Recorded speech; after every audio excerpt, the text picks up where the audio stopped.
Shalom Lekulam, shalom a todos os amigos do canal Techuvá Total. Hoje é quinta-feira e eu, Renato de Prince, trago para vocês mais um estudo de um pedacinho da Torá, estudo que fazemos semanalmente sobre números que estão na Torá, números que nos trazem mais alguns entendimentos do texto da Torá, do texto que vem grafado na Torá, mas que traz dentro dele, escondido dentro desse texto, alguns dados que nós precisamos através do estudo, através da Gemátria, através das relações numéricas, buscando mais e mais entendimento desses textos. Então, eu peço a você que abra o teu coração para ouvir esses ensinamentos do Eterno, porque só abrindo o coração ele pode nos trazer o entendimento, nos trazer esse conhecimento, né? Porque o Eterno nos fez assim, o Eterno nos fez de forma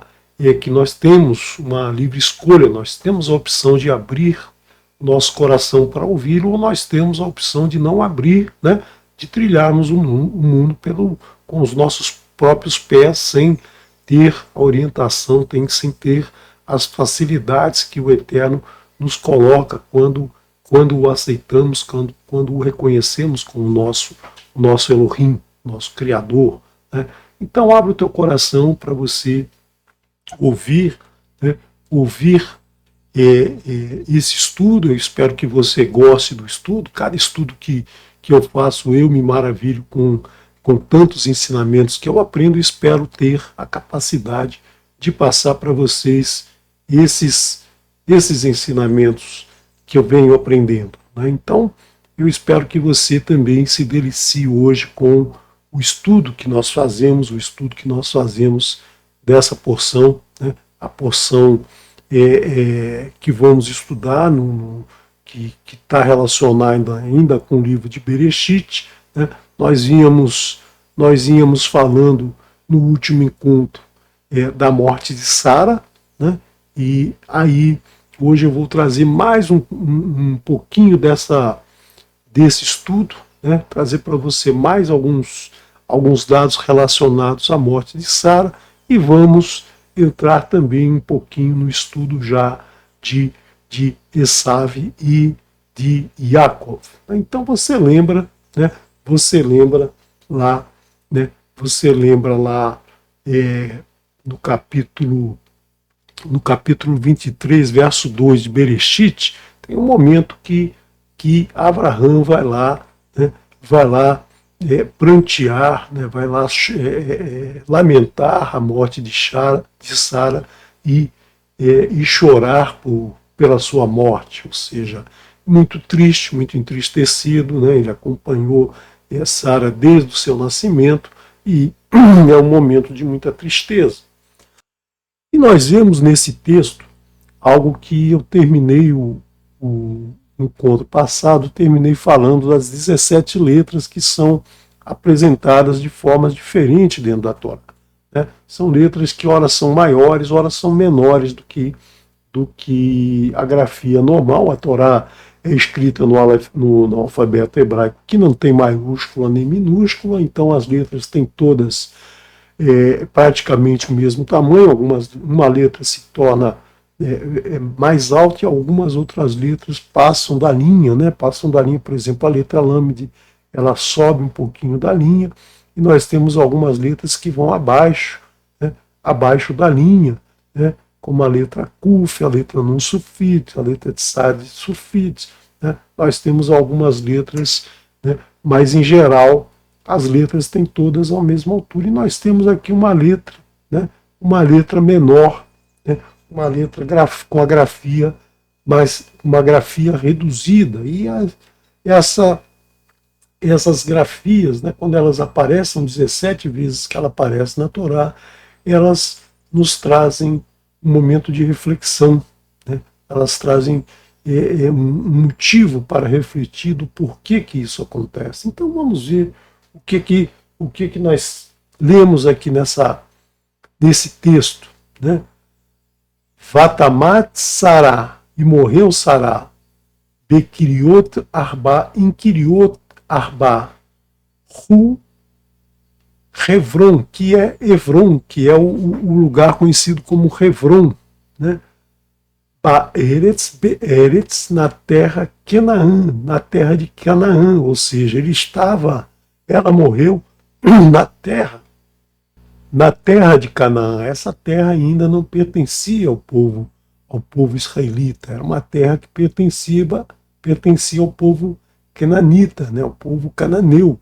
Então, existiu lá naquele momento da porção Noar, nós vimos que essa terra Noar abençoou ao Eterno e disse que essa terra seria dada aos descendentes de Shem. Então havia aí, né, os descendentes de Canaã, todos eles tinham essa preocupação: um dia vai chegar alguém aqui querendo tomar a terra da gente e não vai ser fácil, né? Então Abraão estava ali naquela região, ele era um descendente de Shem, então estava certamente, né, tomando muito cuidado para não ferir nenhum sentimento dos cananitas e ser agredido por isso. Ele estava ali como um peregrino, né, como um viajante.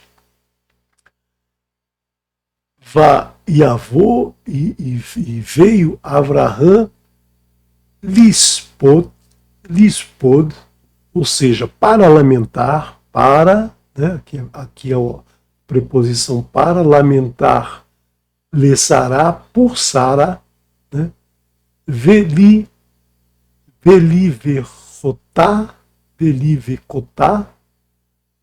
e para prantear. Então esse é o texto que a gente lê, né? A gente lê na tradução, normalmente isso: morreu Sara em Kiriot Arba, que era a terra de Hebron, a terra de Canaã, e Abraão foi lá chorar e lamentar por Sara. Então essa é a leitura que a gente faz no nível Peshat, ou seja, o nível da leitura direta do hebraico.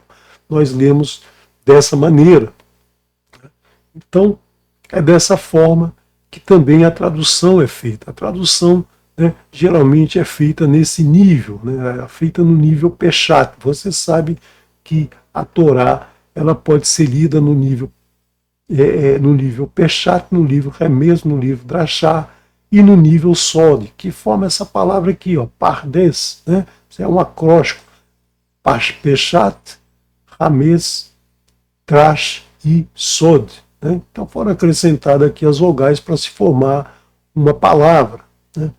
E aqui nós temos que adentrar um pouquinho nesse entendimento, visto que a gente tem aqui uma letra, né, uma letra que deve ser pesquisado, porque que ela é menor. Então, no nível Remes, nós temos que Abraão chorou de forma comedida, pois Sara já era idosa. Você vê que aqui ele diz para lamentar por Sara e para prantear e para chorar, ou seja, não diz para chorar por Sara. Ele chorou pela tristeza que ele estava sentindo por não ter mais a companhia daquela pessoa que ele conheceu desde que nasceu, né? Ela era filha de seu irmão, sobrinha dele, então ele conheceu ela desde que ela nasceu, né? Conviveu a vida toda, então ele não ia ter mais a presença dela, né? Não ia mais vê-la, ver o sorriso, ver o olhar dela, ouvir a voz dela, conversar com ela, né? Então por isso chorava. Agora tem também essa palavra para lamentar por Sara, né? Lamentar por Sara, que tem um significado que a gente precisa buscar, né? Que não está claro aqui no nível Peshat, também não ficou claro no nível Remes, né? E a gente tem que trazer isso para o nosso dia a dia. Quando morre um ente querido, normalmente a gente chora, né? A gente se entristece, a gente lamenta aquela morte, mas não no nível que a Torá está nos ensinando aqui, que a gente precisa entender esse nível, buscar o conhecimento, o entendimento do que a Torá está nos ensinando aqui. Então, no nível Drash, nós temos o quê? Nós temos uma interpretação desse símbolo, dessa letra escrita de forma menor. Por quê? Porque essa letra está nos dizendo que nós devemos dar mais ênfase ao lispod do que ao live kotar, ao live kotar. Por que isso? Porque quando a gente chora por nós não temos mais contato com aquela pessoa que morreu, por aquela pessoa não fazer parte mais da nossa vida. Mas nós temos que lamentar muito mais do que chorar por ela não fazer parte da nossa vida. Nós devemos lamentar que ela não poderá, a partir da sua morte, caminhar em Techuvá. Ela não poderá mais estudar a Torá, ela não poderá mais praticar os ensinamentos do Eterno. Ela morreu e a partir da morte não há mais possibilidade de caminhar o caminho de Techuvá. Não há mais como cumprir com os mandamentos do Eterno. Então a gente tem que sempre lamentar isso pela pessoa. Por isso que diz aqui, lamentar, lispod, lesará, lamentar por Sará. E chorar, e para chorar, ele chorou por ele, mas ele lamentou por ela. Ela não pode mais, fazer essa caminhada. Então é isso que a gente tem que sempre lembrar, quando morre uma pessoa que nós gostamos, que nós temos afinidade, ou qualquer pessoa que morre, nós choramos por nós, perdemos o contato dessa pessoa, mas nós temos que lamentar muito mais que esse ser, que essa alma não poderá mais caminhar, fazer a sua evolução, fazer a sua caminhada evolutiva no sentido de percorrer os 42 estágios até atingir o Eterno. E nós temos mais um nível, que é o nível Sod, um nível mais profundo ainda, que nós não temos competência, não temos ainda conhecimento, capacidade de chegarmos nesse nível mais profundo. Nós podemos ter alguns vislumbres, algumas ideias que eu vou apresentar para vocês hoje, se o Eterno assim permitir, eu vou trazer para vocês hoje um pouquinho mais desse entendimento para você, então, usar esse entendimento e aprofundar os teus estudos. Aqui nós temos, então, que sempre pensar em buscar o entendimento através do hebraico, através do original, porque foi como o Eterno nos trouxe a instrução e os ensinamentos que estão dentro dessa instrução. Quando a gente traduz, quando a gente lê a tradução, a gente lê sempre no nível Peshat, no nível de que lamentou e chorou, mas aí nós não vemos esses detalhes, para lamentar por Sara e para prantear, Normalmente a tradução para lamentar e chorar por Sara, e aí você perde esse entendimento, você perde esses detalhes da leitura.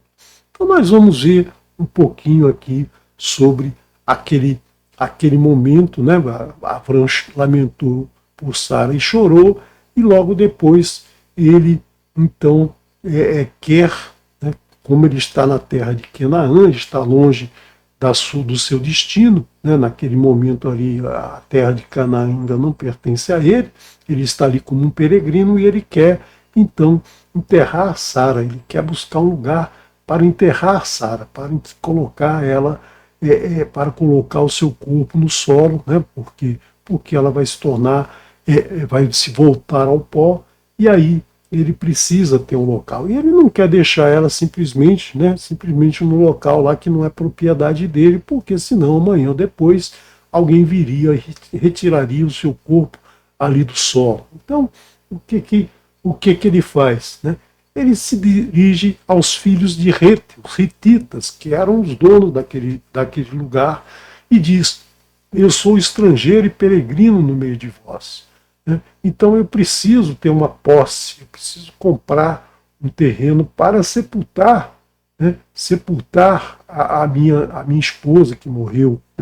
Então eu não quero comprar uma terra para construir, para ter aqui uma fazenda, para criar meu rebanho, eu quero simplesmente uma terra para colocar o corpo de Sara. E os filhos de Het disseram para ele: olha, você é o nosso senhor, você é o príncipe de Elohim. Eles respeitavam muito Abraham era muito respeitado, apesar de ser descendente de Shem, ele era respeitado dentro do povo, o povo via que ele não oferecia nenhum risco, nenhum perigo, não ia estar ali querendo tomar posse da terra, né? Então eles dizem, você é um príncipe de Elohim no meio de nós, né? Você pode escolher aí a sua sepultura e colocar a sua mulher, né? O corpo da sua mulher nessa sepultura, mas não era o que ele queria justamente um lugar que fosse dele, né? Um lugar que fosse dele.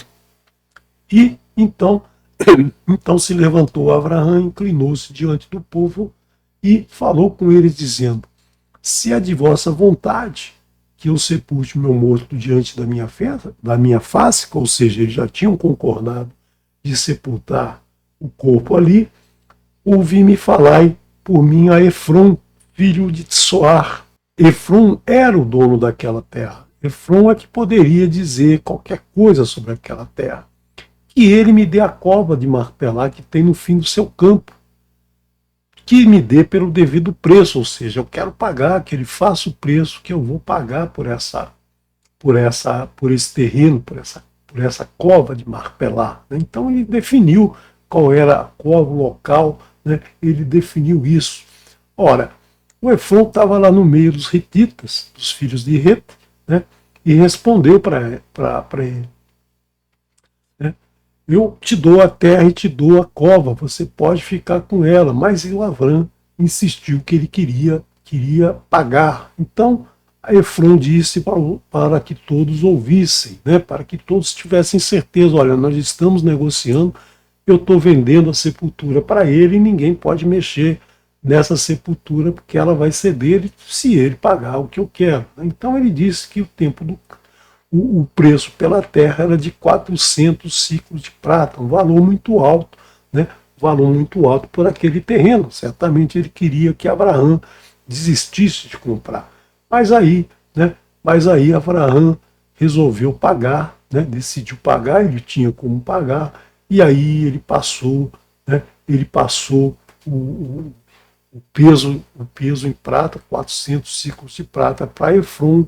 E aí recebeu, digamos assim, a escritura, né? Foi a primeira escritura de uma terra cananita passada para um descendente de Shem, como foi, né? Como foi a bênção dada por Noa, né? Então essa terra, o Eterno disse que daria aos descendentes de Shem, né? E aqui está se formalizando essa passagem, ou seja, há uma escritura de compra, né? De compra dessa terra. E aí então Abraão compra essa terra pelos 400 ciclos de prata. E aí ele coloca o corpo de Sara para sepultado nessa terra. Então aqui a gente tem essa narrativa, né, e a gente tem que relacionar essa narrativa com o que a gente aprendeu já em Bereshit, capítulo 3, verso 19, que é quando Adão e Havá desobedecem ao Eterno, né? Eles desobedecem ao Eterno, e aí o Eterno dá uma punição para Adão, para Havá e para Anahash. Então ele diz, né? Ele diz para Adão a sua punição, mas antes eu quero mostrar aqui para vocês, né? Eu quero mostrar para vocês a gemátria de Marpelá. A gemátria de Marpelá, se você somar aqui 5 mais 30 mais 80 mais 20 mais 40, nós temos aqui 175, que é a idade de Abraão ao morrer. Então, quando o Abraão morrer, ele vai ter a idade que é a gemátria desse nome Marpelá, desse local. Então, esse local ele tem um significado muito grande, por isso que não é um outro local, por isso que não tem um outro nome. Então esse nome aqui tem essa relação com a idade, né, a idade com que vai viver Abraão. E nós temos também, né, que o preço cobrado é de 400 ciclos de prata, e nós vamos ver por que foi 400, por que não foi 390, 370, por que não foi 430, 450, né? Por que foram exatamente, né, 400 ciclos de prata? Então nós vamos lembrar do verso lá de Bereshit 3, capítulo 19. O Eterno diz para Abraham: Bezeat aperra torral lechem, no suor do teu rosto comerás pão. Então você vai ter que trabalhar agora para comer pão. Antes no Ganéden ele comia do fruto da árvore, né? O fruto da árvore que estava lá, que ele não precisava plantar. Mas agora, né, a partir dessa desobediência, vocês vão comer, né? O ser humano vai comer o pão com o suor do seu rosto. O pão virá de onde? O pão no sentido do alimento, né? O alimento virá de onde? O pão na Torá representa alimento, qualquer tipo de alimento, né? Então o pão vem de onde? O pão vem do Eterno. O Eterno nos dá o pão, mas a gente precisa trabalhar, a gente precisa suar para conseguir esse pão. É como ele nos diz, né, como Moshe nos diz lá no verso 14 do capítulo 14, né, do capítulo 14, quando eles estão saindo de Mitzray, né, Moshe diz que Adonai lechem lachem, Adonai vos dará pão, veatem tarishoná, mas vocês primeiro vão ter que arar a terra, vocês primeiro farão, né? O Eterno vai te dar o pão, você vai plantar, né? Ele vai fornecer todas as condições para que esse solo forneça os átomos, né? Os elementos químicos que vão se formar, que vão ser retirados do solo pelas plantas e formar moléculas digeríveis, né? Falando assim de uma linguagem mais técnica, né? que é o alimento. O alimento vem do solo. Então, a mesma coisa que Moshe falou lá, nós temos aqui o Eterno dizendo, pela primeira vez, o Eterno dizendo que Adão vai ter que trabalhar para se alimentar. Ad chover, né?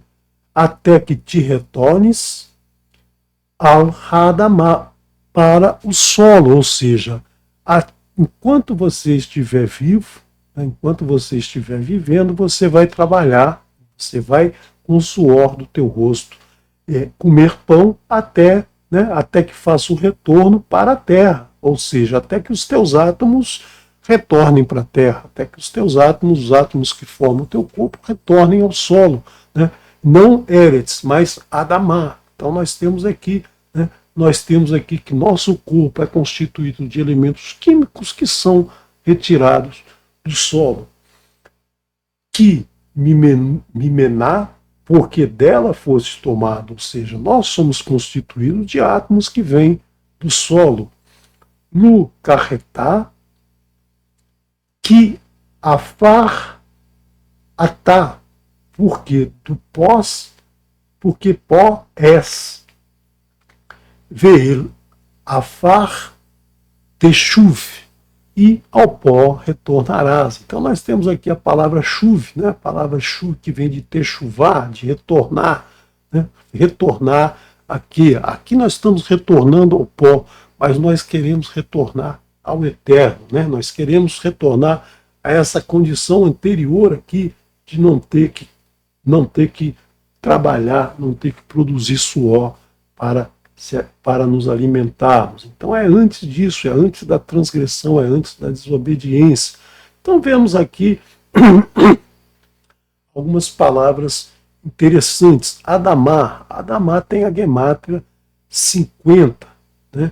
E nós temos a palavra pó, né? A palavra pó tem a gemátria 350. Então se você somar essas duas, você tem a gemátria 400, né? Que é justamente a gemátria aqui do nome, né? Do valor da terra, do valor da cova de Marpelá. E nós temos também mais um número 400, que é justamente o nome Efron, né? O nome Efron tem a mesma a mesma raiz do pó, né? Então nós temos aqui a mesma raiz do pó, e o nome Efron também você tem aqui 250 mais 200 mais 80 mais 70, que dá o valor 400. Então nós temos, né, que essa cova de Marpelá, o valor pago por ela, o nome do proprietário anterior dessa terra tem uma conexão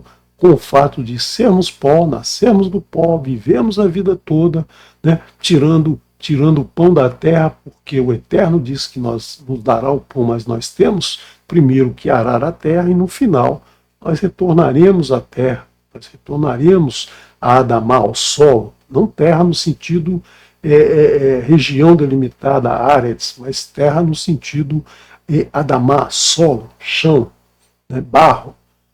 E nós temos então, né, que Abraão pagou até o último centavo, porque certamente Abraão fez essa conta toda, né, e ele sabia do real significado desse valor. Ou seja, nossa alma ela só retorna à dimensão do eterno quando a gente cumpre a nossa caminhada em Techuvá no mundo. Então nós lamentamos quando alguém se vai, por quê? Porque não pode caminhar mais em Techuvá, porque parou no meio do caminho, né? Então o que a gente precisa? No momento do que nasce ao momento que morre, a gente tem que caminhar sempre no caminho do eterno para que a gente avance mais e mais nesse caminho, e quando a gente morrer não há toda essa lamentação, porque nós já estamos bastante adiantados no nosso caminho. Então, no nível sólido, seria dizer que a gente veio do pó, a gente vai retornar por pó, e se durante essa vinda do pó até o retorno ao pó, a gente caminhar de acordo com os ensinamentos da Torá, os ensinamentos do Eterno, a gente vai poder nascer na vida eterna, no dia do julgamento. Então é isso que essa mensagem, no nível mais profundo, está nos trazendo. E a gente tem que sempre lembrar que não há atalho, não há barganha, não tem como a gente achar que vai ser diferente, achar que vai terminar a vida de forma diferente. A gente tem que sempre pensar que, desde a nossa chegada, a nossa partida, nós temos que caminhar, né? Nós temos que caminhar segundo a orientação do Eterno. Cada dia a gente tem que caminhar dessa maneira. E depois, então, que Sara morre, né? Sara morre, Isaac casa com Rivka. Rivka, depois de muito tempo, fica grávida, concebe para Isaac, né? Concebe para Isaac, e dentro dela existem dois fetos, né? Dois fetos dentro dela, e ela então, né, está sofrendo com os dois lá dentro, que parece que eles estão disputando o tempo todo. Ela vai e se consulta com o Criador, né? E então o Criador diz a ela: Vaiomer Adonai lá, e diz Adonai para ela: Shinei Goim bevitener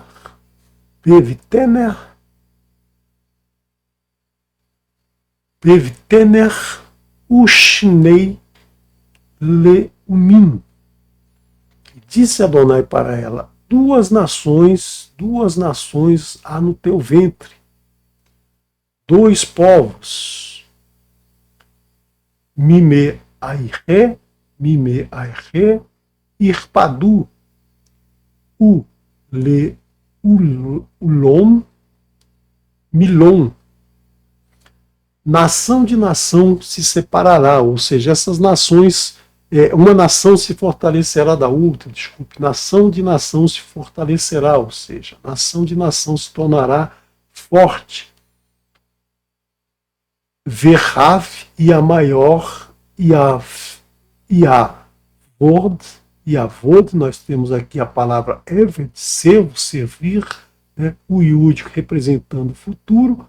Nós temos aqui, então, e a maior, Verrav, servirá a menor. Então, nós temos aqui, né, o texto trazendo que há duas nações dentro de Rivka, se degladiando, né? Uma vai se fortalecer em relação à outra e a que for mais forte, né, servirá aquela que for menor.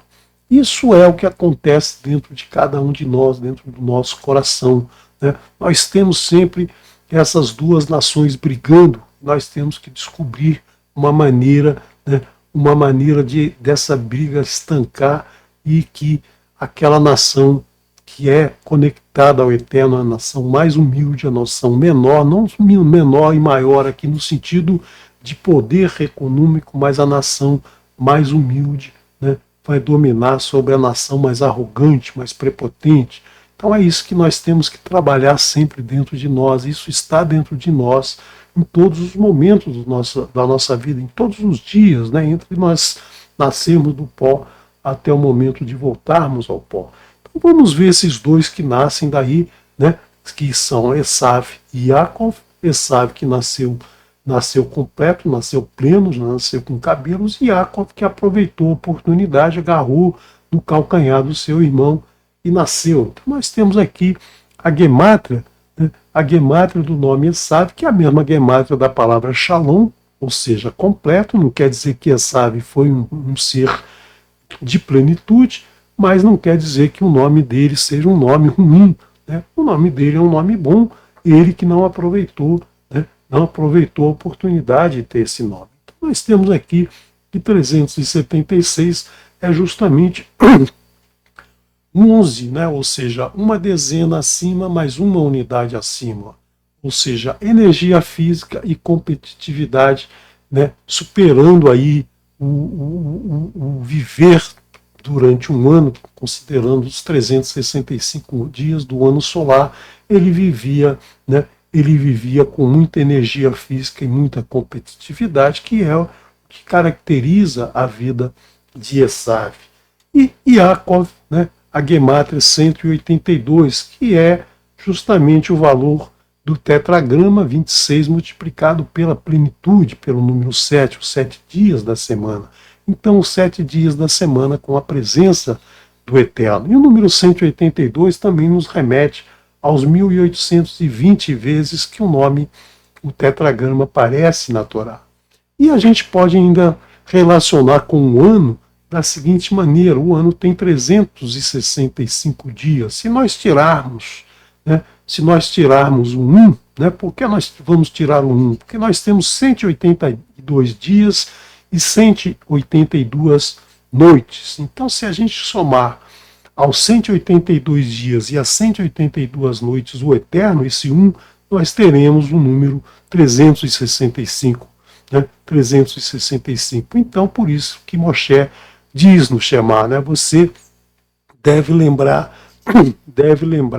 das palavras do Eterno quando se deitar e quando se levantar, ou seja, durante o dia e durante a noite, no momento que você entra, no momento que você sai, no momento que você está dentro, sentado no seu lar, no momento que você está trabalhando. Então nós temos que sempre, nas duas partes do dia, nós temos que estar conectados ao Eterno, trazendo esse humor eterno. É por isso que Yaakov está conectado, né, conectado ao nome do Eterno. Tanto que quando ele nasce, né, não disseram assim, e seu nome, chamaram seu nome Yaakov, mas disseram, e seu nome, e chamou seu nome Yaakov, ou seja, seu nome Shem, né, já trazendo a relação do seu nome com o nome do Eterno, com o nome, o santo nome do Eterno. Então, Yaakov é o que vai trazer, né, a descendência do povo de Shem, né, que vai trazer a descendência de Adam, né, para a ser o povo que vai acompanhar o Eterno. Então, nós precisamos sempre estar relacionando esses valores numéricos para trazer mais entendimento dos nomes das palavras que aparecem dentro da Torá. E nós temos aqui as características de Esav e as características de Yaakov. E essas características estão dentro de nós todo momento, né? Todo momento nós estamos nos degladiando com essas duas qualidades antagônicas que estão dentro de nós, e nós precisamos fazer com que o menor, né, o menor domine o maior, ou que o maior seja servo do menor. Esav era expansivo e Yaakov discreto, e Esav era dominador, dominava todos que estavam à sua volta, né? E Yaakov era franzino, era uma pessoa mais recatada, e Esav era sedutor, conquistava todos que estavam à sua volta, e Yaakov não precisava isso, ele já tinha firmeza de caráter dentro dele, ele não precisava, né, não precisava estar fazendo com que todos o reconhecessem como o melhor, ou seja, seduzindo aos outros. Esav ocupava espaço e Yaakov dominava o tempo, ele tinha paciência, ele tinha tranquilidade para viver cada minuto da sua vida, né? Planejando a longo prazo. Esav queria ser o primeiro em tudo, era o primogênito, e Esav não tinha pressa, Esav aproveitava as oportunidades quando elas apareciam, né? Esav era um caçador, né? Caçava tudo aquilo que o ameaçava. Yaakov tinha humildade, né? Teve humildade a ganhar, né? A conquistar o direito de casar com Raquel, trabalhou 7 anos com Raquel, depois trabalhou mais 7 anos novamente, né? Então a sua humildade foi a semente da sua vitória. Esav bastante extrovertido, Yaakov introvertido. Esav um homem do campo, um homem que precisava de espaço, e Yaakov era um homem que habitava nas tendas, ele ficava na tenda estudando, ele estudou muito com o seu avô, né, o seu pai Avraham. Ele só até os 15 anos ele conviveu com Avraham e aprendeu de Avraham todos os ensinamentos que ele aprendeu com todos os seus antecessores. Então ele aprendia enquanto Esav ficava, né, ficava gastando o seu tempo, perdendo o seu tempo no campo, né, caçando, guerreando, expandindo o seu mundo pelo arco e pela flecha, ou seja, na luta, na lida diária que ele vivia, e Yaakov dedicava o seu tempo ao estudo. Esav dominava todos os animais pela força física, então ele usava da força física. Isso é o que nós temos sempre, né? Essa dicotomia, essa dualidade está sempre dentro de nós, né? Nós temos que sempre equilibrar esses dois lados, né? Conquistar o nosso mundo interior, escolher o Eterno como nosso Elohim e não seduzir os seres humanos, e não buscar, né, seduzir o ser humano pelas posses, pelos bens, né, por aquilo que a gente acha que é mais importante. O mais importante é ter o Eterno como nosso Elohim, o nosso Criador, né? Então, amar o Eterno com toda a nossa alma, com todo o nosso coração, com todo o nosso muito. É assim que a gente tem que sempre viver, né? Viver na face da terra, sempre amando ao Eterno, né? Porque Ele é o nosso Criador, aceitando Ele como nosso Criador e não achando, né, que tudo vem do nada, não achando que por ter mais posses é melhor do que qualquer outro, porque, como o Eterno disse para Rivka, né, o maior servirá ao menor. Então, o maior, aquele que tem mais posse, servirá aquele que tem o Eterno como seu Elohim. E aí nós temos que falar um pouquinho também da herança de Isaac aos seus 2 filhos. Então, a gente lembra que a herança na Torá sempre é feita da seguinte maneira, né? A pessoa que vai deixar a herança, né, que vai dar a herança a seus filhos, ele soma todos os seus bens e soma os seus filhos. Se ele tem 5 filhos, ele vai dividir a herança por 6, e o primogênito vai levar 2 partes. Se ele tem 9 filhos, ele vai dividir por 10, o primogênito vai levar 2 partes. Assim como Yaakov tinha 12 filhos, né, a sua filha Diná não recebe nada, porque a mulher vai receber do seu marido, então ele tem 12 filhos, divide por 13, né? E o primogênito leva 2 partes, só que ele considerou o primogênito como filho de Rahel e não o filho de Léa. Então Yosef recebeu 2 partes, uma para Menashe e a outra para Efraim. Né? Então sempre acrescenta-se um, porque esse um refere-se ao primogênito, ou seja, é a parte que o Eterno dá ao primogênito. Por isso que se acrescenta um a todos os bens que o Eterno cedeu àquela pessoa para que ela distribuísse para os seus filhos. Então, Yaakov recebeu do Eterno uma quantidade enorme de bens, né? A esse bem ele acrescentou mais um, que é do Eterno, e aí ele teve um total de 13 para dividir, né, pelos seus filhos. E o primogênito levou 2 partes. Aqui no caso de Isaac, ele tem 2 filhos, então ele vai pegar tudo que ele tem e dividir por 3, né?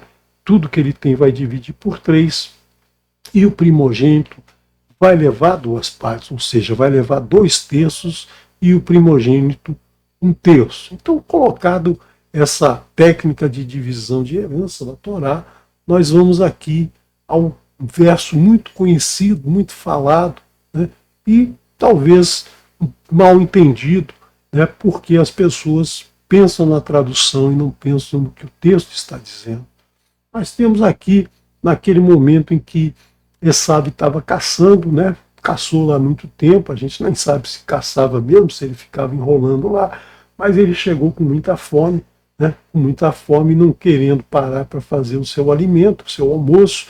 O que ele faz? Ele sente o aroma da comida que seu irmão cozinhou e vai lá e pede para comer, né, senão ele vai morrer.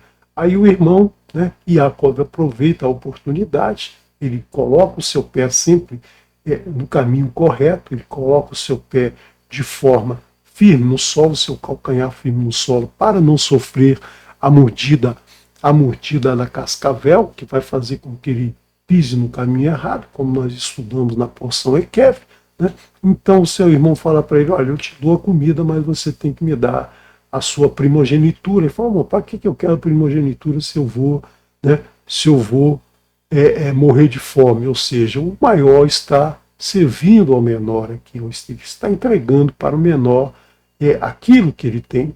Então diz aqui, Ve Yaakov Natan, e Yaakov deu Esav, para Esav, Lehem, pão, alimento, pão.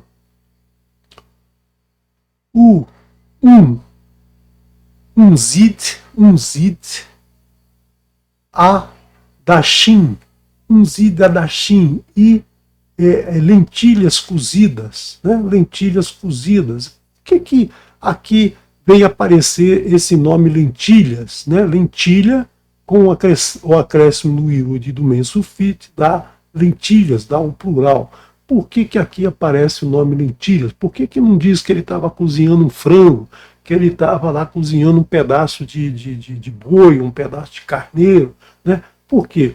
A carne, a proteína da carne, quando queima, ele tem um aroma mais agradável, um aroma que chega mais longe. Né? Por isso que as pessoas são atraídas pelo cheiro da carne queimada, da carne do churrasco, né? Da carne de um frango cozinhando, de um pedaço de carne de boi cozinhando. Por quê? Porque esse cheiro chega mais longe do que o cheiro de uma verdura, de um legume, né? Que está sendo ali cozido. Por quê? Porque é o cheiro da proteína queimada, isso chega mais longe. E aqui a Torá nos fala de lentilha, não fala em lugar nenhum dessa lentilha, a primeira vez que ela aparece na Torá, e por que se trata justamente de lentilha. Né? Eu gosto muito de lentilha, né? Gostaria muito mais de sentir esse cheiro aqui do que o cheiro de um frango ou de um pedaço de boi, mas não é o caso aqui. Né? O caso aqui é que esse valor, essa palavra tem um valor muito importante nessa história. Né? Então, a Dassim va Yochel va Ishit, e comeu, Vaiohel, Vaishit e bebeu, Vaiacan, isso se levantou, né? Comeu, bebeu e se levantou. Né? Ou seja, nós temos aqui a palavra se levantar, comeu e bebeu e se levantou. Vaialet, Vaialer, Vaialer e saiu. Né? Nós temos aqui ó, a porção Ler Lerá. Ler Lerá é saia por você. Então nós temos aqui saiu, né? E saiu, vai e vez, Esav, desprezou Esav, et Haber-Horá. Então desprezou a sua primogenitura. Então nesse momento, né, ele come a lentilha, come o pão, come a lentilha, bebe lá o vinho, né, bebe a água, bebe o que ele, não aparece o que ele bebe, mas aí ele se levanta e vai embora, que ele tinha feito essa combinação de ceder a sua primogenitura. Depois ele não vai falar para o seu pai que fez isso, vai ficar bravo lá, mas ele fez essa proposta aqui, ele fez esse acordo, né, e acordo feito é acordo cumprido, não assinava-se um papel, mas estava valendo, né, a sua cessão da primogenitura. E onde é que a gente acha no texto essa venda a confirmação dessa transação? Nós vemos aqui o nome Esav, né, o nome Esav e o nome lentilha, Adash, né? Adash é lentilha e Esav é o nome de Esav, de Esaú, conhecido como Esaú. Então nós temos aqui a palavra Esav com a gemátria 376. E nós temos a gemátria da palavra lentilha como 374, ou seja, a diferença deles é exatamente 2. Por isso que não é um frango assado, por isso que não é um pedaço de boi, porque aqui seria um outro número. Então, a palavra foi escolhida pelo Eterno para que a gente pudesse ter esse entendimento, para que a gente entendesse, né, dentro da gemátria, buscasse esse entendimento desses números. Né? E aqui nós temos, se a gente multiplicar esses valores, nós temos aqui Esav, 6 vezes 300 vezes 70 dá 126 mil. E a palavra lentilha, se nós multiplicarmos, dá 84 mil. Se você dividir um pelo outro aqui, você vai ter exatamente que a herança de 2, né, a herança desses dois, vai ser 2/3 para o primogênito e 1/3 para o outro. Então, quando ele aceita o prato de lentilha, ele está passando para o irmão a sua primogenitura. Então está confirmado aqui, né? Está confirmado nesse verso, está confirmado que Esav abriu mão da sua primogenitura e cedeu para Jacó. Então quero agradecer a você a tua participação, a tua acompanhar esse estudo. Espero que ele tenha trazido para você muito entendimento, né? Espero que você possa aí entender um pouco mais agora o que significa a cova de Macpelá, o que significa a herança de Yaakov, né, e Esav, como foi feita essa transação, o que foi um prato de lentilha, né? Então todos esses entendimentos, eles nos vêm através dos números que o Eterno colocou dentro da Torá. Espero você amanhã, então, no Kabbalah Shabbat, se o Eterno se permitir, eu vou trazer para vocês a porção Shoftim, né? Vamos estudar a 48ª porção da semana, estamos quase finalizando o estudo desse ano, e depois retomaremos novamente. Provavelmente você, né, se você está acompanhando aqui os estudos, quando a gente for estudar o livro de Bereshit, você já vai ter muitas informações, muitos dados aí para te ajudar no entendimento que os Morim vão trazer no próximo ciclo. Né? Que o Eterno, então, te abençoe e te guarde, proteja você, tua casa, tua família, toda a tua parentela, né? Que você continue no caminho de Techuvá, que entre a tua chegada nesse mundo e a tua saída, você caminhe sempre no caminho do Eterno, que você encontre todos os dias da tua vida, né, motivos para seguir sempre estudando a Torá e praticando a Torá em todos os momentos da tua vida. Shalom, shalom. Vamos ouvir agora o Moré Haimson tocando o Salmo 92.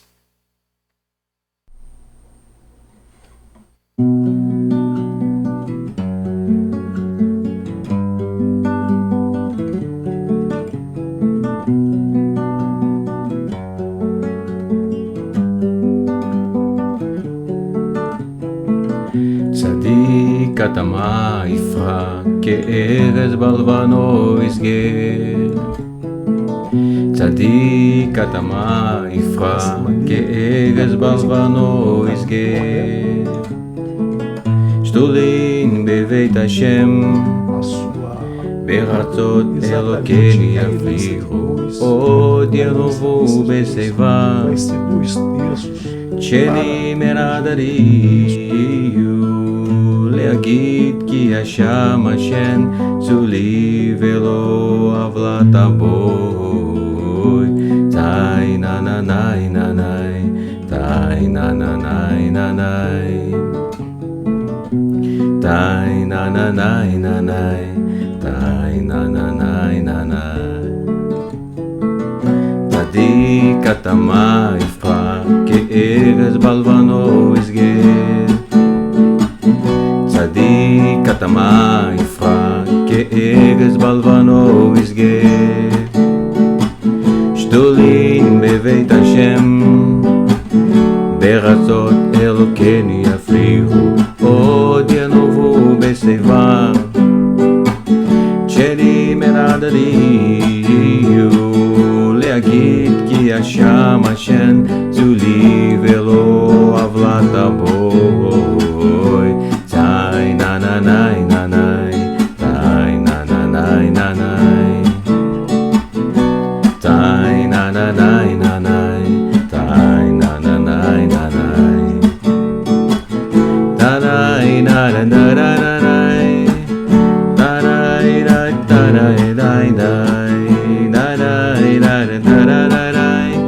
נאי תאי נה תאי נה צדיק התמה יפרח כארז בלבנו יסגר צדיק התמה יפרח כארז בלבנו יסגר שתולין בבית השם בארצות אלוקינו יפריחו עוד ינובו בשיבם שלי מרדריו להגיד כי השם השן צולי ולא עוולת הבוי תאי נה נה נאי נה נאי תאי נה נה נאי נה נאי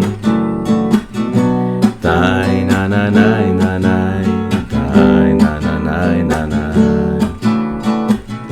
נה נאי נה נה נה נה נאי נה נאי נה נה נה נאי na na na na na na na na na na צדיק התמה יפרח כארז בלבנו יסגר